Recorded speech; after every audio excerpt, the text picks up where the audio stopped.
Alright, welcome back to MGD 111 Photoshop 1. We're going to look at one last tool here in selection, at least for now. We're going to look at some later in the semester, but we're going to talk about refining the edges of our selection. So once again, we have our girl on a sled selected here.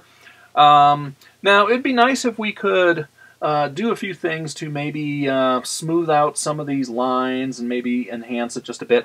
Remember, we use the polygon lasso, so really we're looking at a bunch of straight lines that defined her edges. But if we go up to Select, Refine Edge, there's a really cool tool in here. And what it does is it shows you, first of all, just the image with everything removed except for your selection. So it shows that in white. So that's kind of cool. And you can use Command plus or Command minus to zoom in. Let's zoom in really close here so we can see what's happening. We have edge detection, which I'm just going to increase the number of pixels here. And what that does is, if I give it a second here, it tries to go around and figure out where the edge of our selection is. Now you'll notice it's adding pixels to the outside here. Sometimes that's a cool thing if we want to blend certain things in.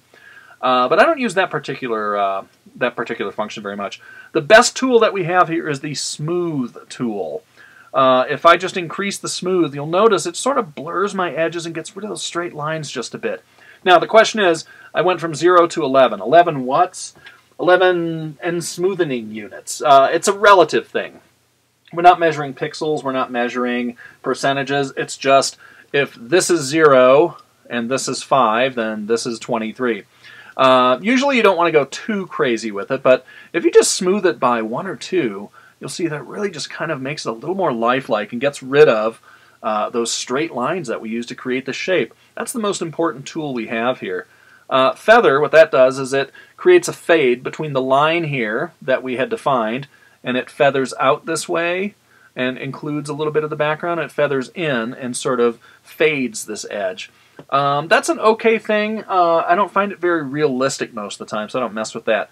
Contrast, if I just pump up the contrast, you'll see it just makes everything a very hard edge, and because we're dealing in pixels, it makes it look like it was built out of Legos. Again, I don't use that tool very much. And then Shift Edge, again, allows us to either move the edge in or out a bit from where we originally had it. That's a pretty useful one. A lot of times, you might overcompensate and include a little bit of the background on something. So if you just shift the edge in a bit, it'll reduce the size of the picture just a bit so it doesn't include so much background. There's other features here we're not going to worry about so much, but basically, I'm going to hit reset here. The smooth one is the one that you want to use the most, especially when we're dealing again with a living creature, something that's flexible, something with soft edges. It just kind of gives it a little bit more realism to the edges here. So when I click OK, our selection looks about the same as it did before, but let's go into our mask now. And you can see that we have a little bit of a rounded edge around here, so we're not creating this out of just a bunch of straight, jagged lines.